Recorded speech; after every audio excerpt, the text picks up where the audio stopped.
This podcast is rated S for spoilers. Listener discretion is advised. Don't forget to view our spoiler-free companion video on our Half Past Podcast channel on YouTube.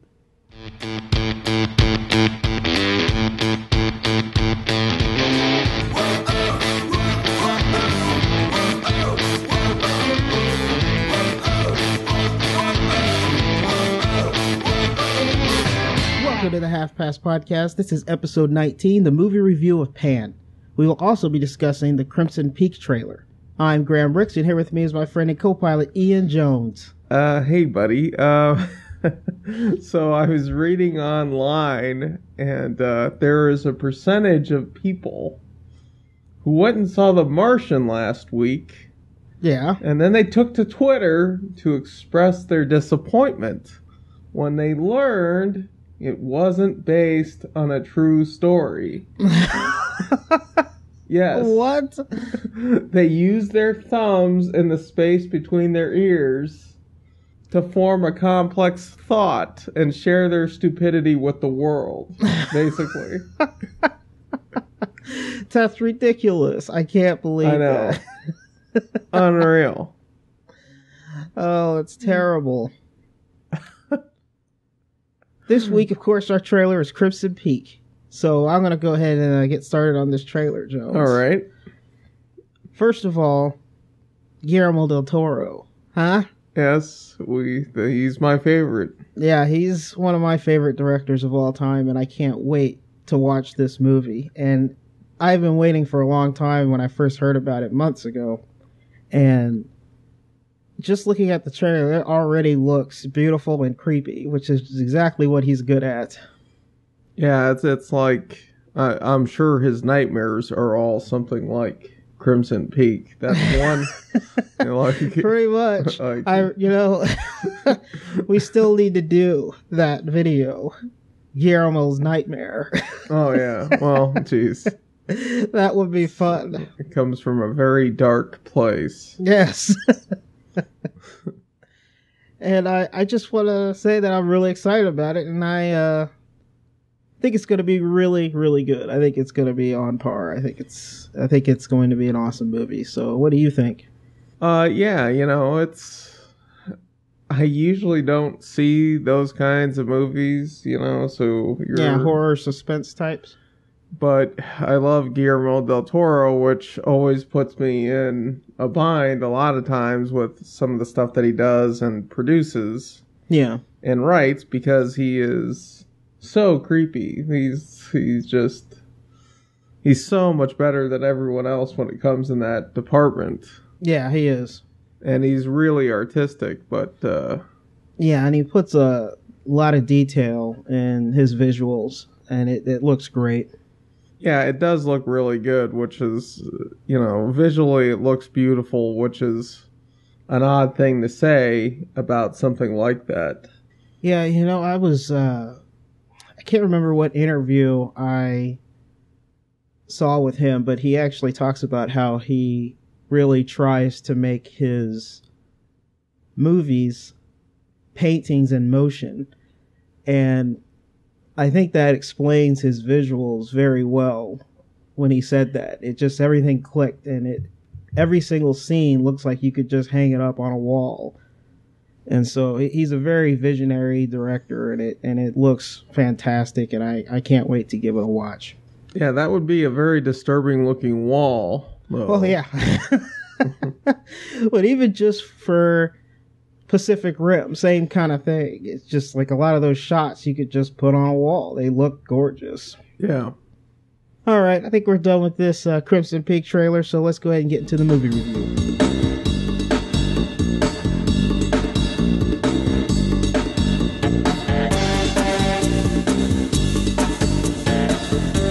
Orphan Peter gets whisked away to Neverland, where adventure, danger, and his destiny awaits. This movie is directed by Joe Wright, who also did Pride and Prejudice, Atonement, and Hannah. It's starring Hugh Jackman as Blackbeard. He was in X-Men, Van Helsing, and Real Steel. Did you ever watch Real Steel? Yeah, the Robot Rocky movie. I enjoy that movie a lot. Van Helsing still has the best werewolf ever, I think. That's ever It is been an done. awesome werewolf. You know my problem with that movie, though.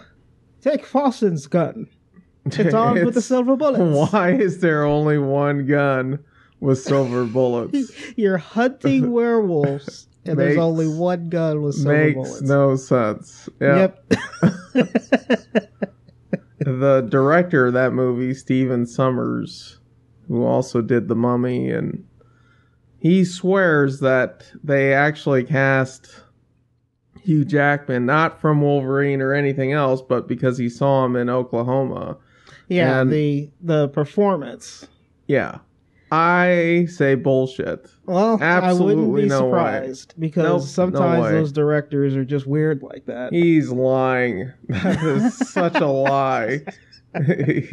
He's friends with Bryan Singer. Nice. That's such, Swordfish came out in between then. The first X-Men movie. No way. Levi Miller as Peter. He was in Heartbeat Away, Terra Nova, and will be in that Supergirl TV show. So what I'm saying is this kid's had a really bad start to his career. Well, at least he's in stuff, I guess.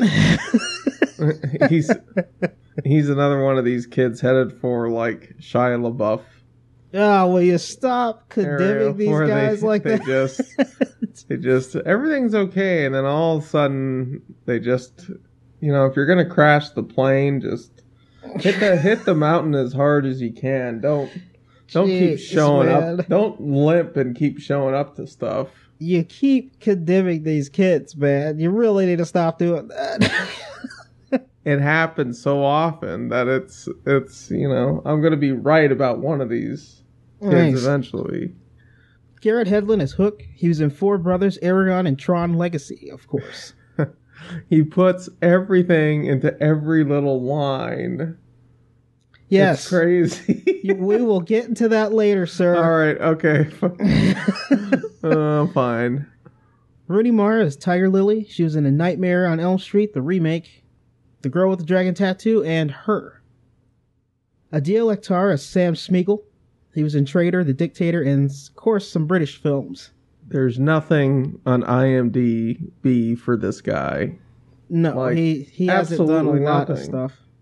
Well, there's enough stuff there. There's more about Levi Miller, and he just started. Yeah. Nonzo Anazi as Bishop.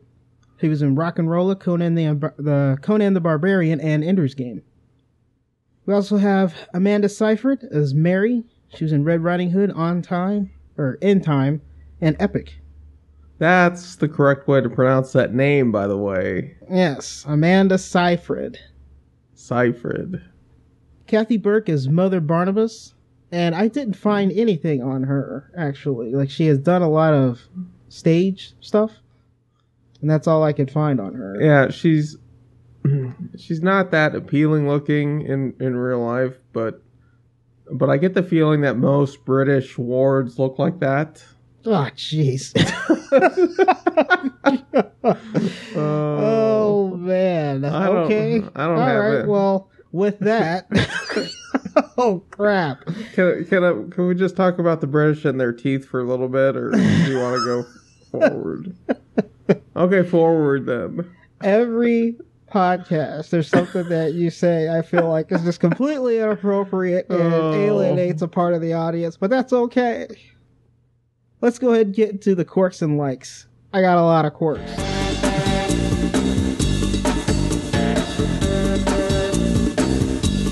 Alright, now for the quirks and likes section, so let's go ahead and get started with my quirks.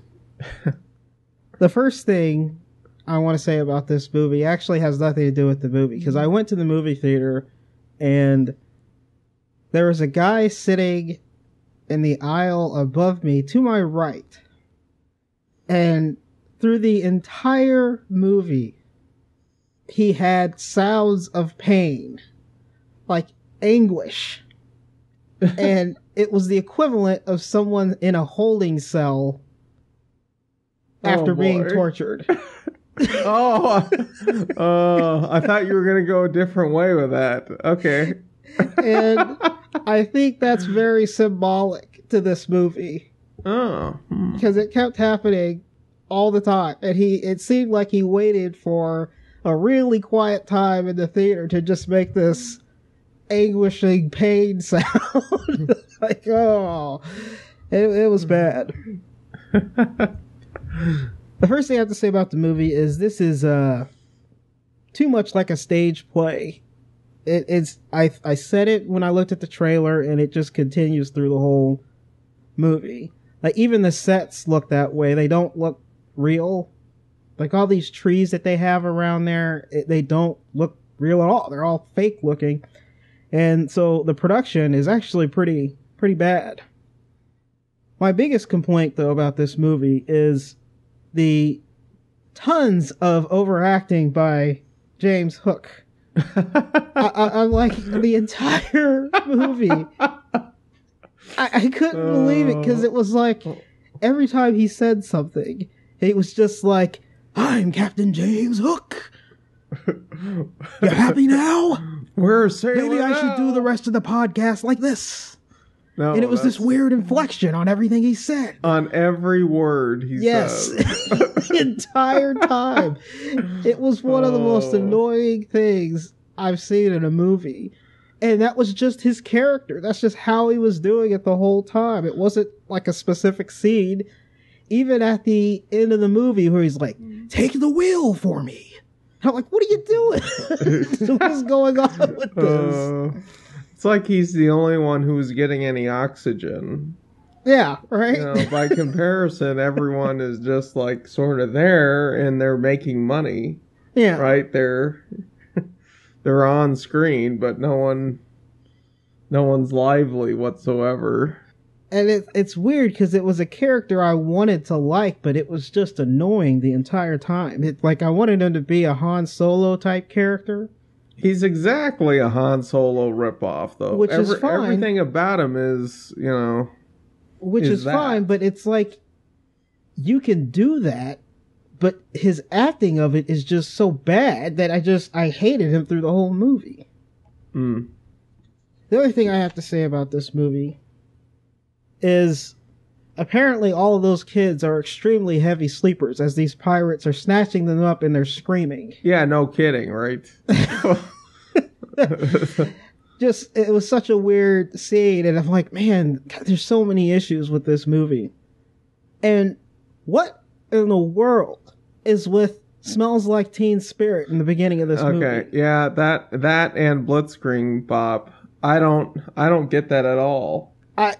If I didn't have to do this podcast, I would have walked out of the theater right there, and I'm pretty sure I could have got my money back, because that was right at the beginning of the movie. Nice. I'm trying to figure out who approved this. They actually approved this. Who did that? It's incredibly lazy. Oh, it's terrible. I cannot believe that they have just Nirvana at the beginning of the movie. Well, yeah, when they first get there. The pirates and the miners are all singing Nirvana, and then they're singing the Ramones, and it doesn't make any sense. It's a period fantasy piece, and it virtually makes no sense that there would be 80s and 90s music that they would be singing to, and it also seems incredibly lazy. Yeah, it's bad. I can't believe that even happened in the movie.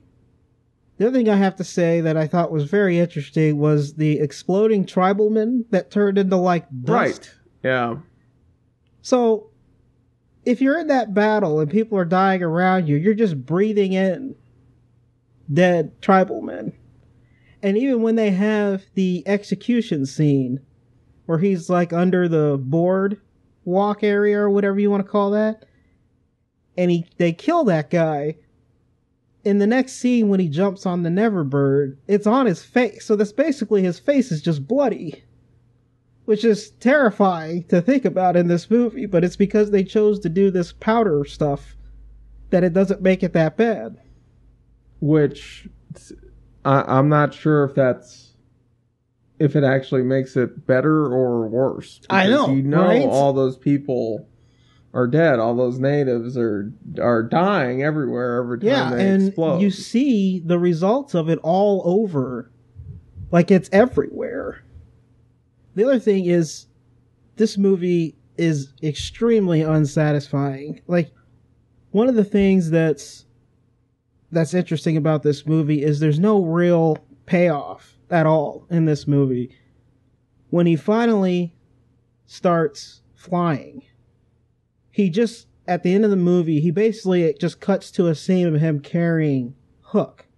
There is no dramatic scene to show that he's finally flying. He just comes up from the bottom and he's carrying Hook. There isn't this like, I'm flying now and then we're going through. The way I look at it is, the way they should have done it is kind of how they did Star Trek Into Darkness. You know how when the Enterprise they're going down and they finally pull up?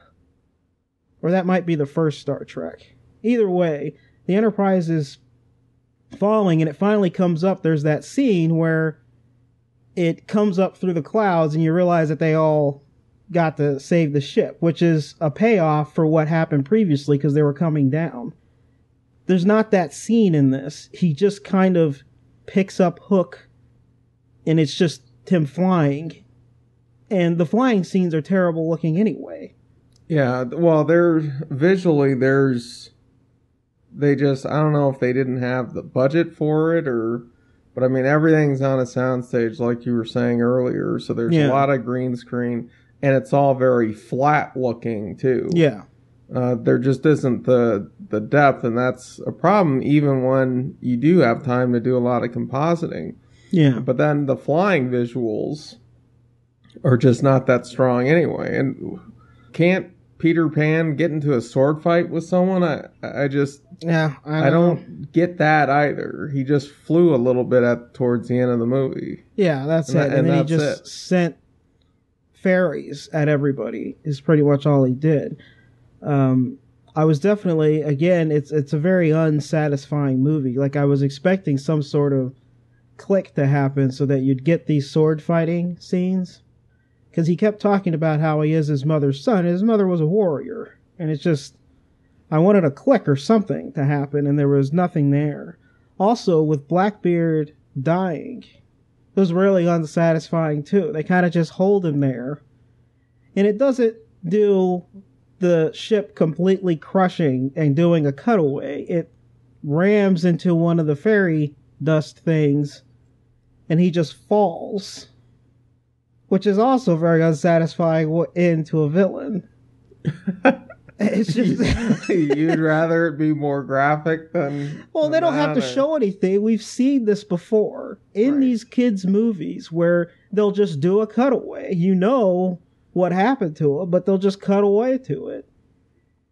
The other problem, I guess the last problem I have with this movie is, what is the deal with the orphanage, and how did they get, so they clearly had a deal with the pirates? Yeah.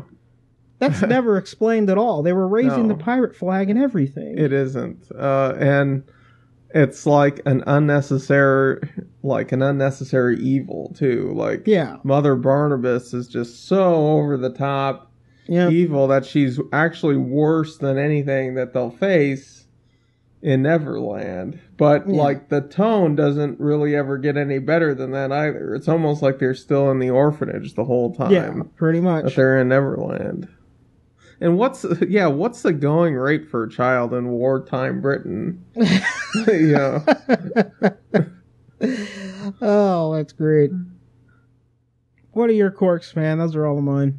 Well, I mean, one of them, which I guess I don't even care a whole lot about, but like, Tiger Lily's a white chick. Oh, yeah. And she's like the only white girl in the tribe. And she clearly wants to hook up with Captain Hook. Yes. What is that about? That is an unnecessary part of the story, that's for sure.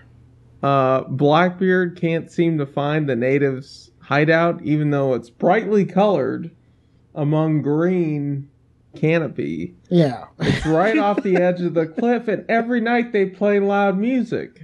The island isn't that big. Sound Sound carries at night. He should have found it a long time ago. Oh, that's Can't find their lair. Even though I keep hearing this music, but we don't go and investigate ever. A big problem that I had, which you already addressed, was the smells like Teen Spirit. Yeah, So that just makes no sense at all. It just doesn't. I don't know how it got approved. And Blackbeard is really just like a Captain Hook ripoff. Yeah, there's nothing really. There's nothing that's distinguishing that changes him from Captain Hook. Which, by the way, is another problem. Like, they don't even explain how Captain Hook exactly becomes Captain Hook. They do everything as if, well, this is just supposed to be a prequel, so they don't have to explain absolutely everything, but they don't make any leaps. Like, it doesn't actually go in one particular direction. No, it doesn't. The whole time he's trying to find his mother, and then to find out that she isn't alive anymore kind of just makes it seem like, well, what's the point of him doing anything now? I don't know. And then a big issue I had was the pirates using flamethrowers to kill fairies. Oh gosh, that scene. What the hell is that about? That is pretty.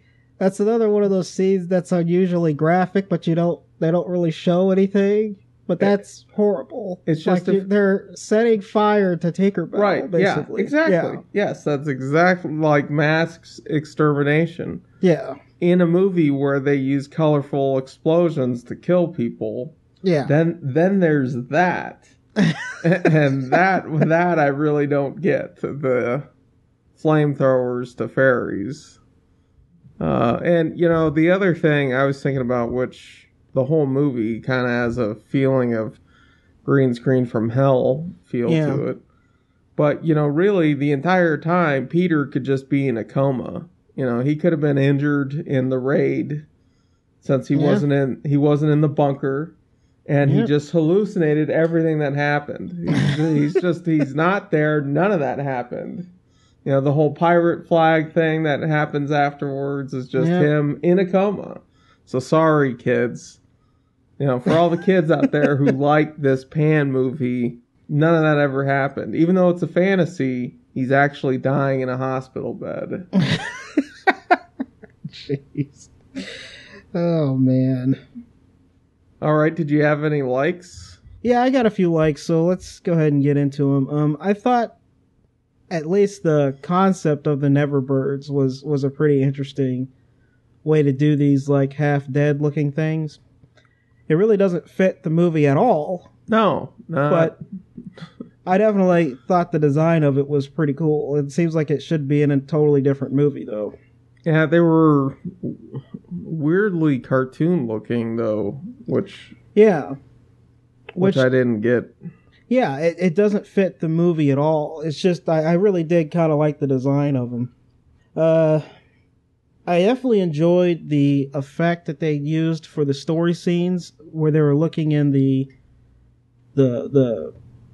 tree, and when they were in the river, which I liked the effect, although pushing a kid underwater to show him the past seems pretty crazy, but I did like the effect they used with how they showed it in both of those scenes. I thought it was great. I don't think it was pulled off very well. I mean, I feel like this movie had a much smaller budget than it should have, which is probably a good thing because I'm sure it's gonna flop. The other thing I have is I did like the symbolic falling of Peter Pan throughout the entire movie. There's a lot of shots of him falling and just landing like chest first into the ground, which again is a really good way to show his build up to him eventually flying. But again, like I said earlier, there's no payoff in that scene. So you have all that build up but there's zero payoff when it happens, and that's very, very disappointing. The only other thing I have on here is I like the idea of Hugh Jackman being a villain, because he doesn't do that very often at all. So I definitely like that idea. It just, this wasn't the movie to do it in. And that's all I got, man. All right. Yeah, Hugh Jackman, any excuse to wear a wig, right? Yeah, right. He's back home in Pan. Yep, he is. I guess one of the things that I liked was that there were no tights and no changes of clothing either. Everyone is just everyone stinks on that island because no one ever changes their clothes. Yeah. There were a few funny parts, but I thought that those were sort of sporadic, and there's almost the movie is almost charming, but it's such a downer. Yeah. Like it's almost fantastic, but then there's guys in mines and exploding natives and yeah. There was a lot of problems in the decision-making process of this movie. I feel like there really should have been somebody to say no to a lot of this stuff that's in here. There's a handful of fun visuals, like the flying ships, the mermaids. Yep, those were really cool. The jumping crocodile. Yep, cool scenes. But then there's a lot of stuff that just isn't fun at all to look at. Yeah.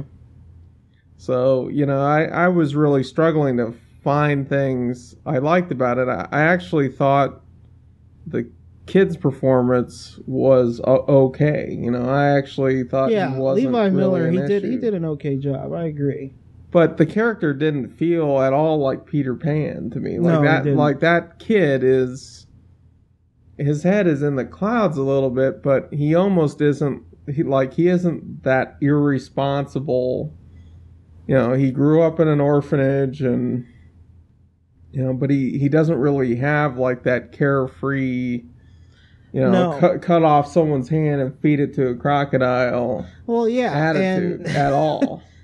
Which is again what I was saying that was wrong with this movie. Like, if there was a click, like a transitional click there where that kind of shows up, if he evolved throughout the movie, it would have been a better movie. But he is just kind of real serious the whole time because he just misses his mother and he's trying to get his mother back.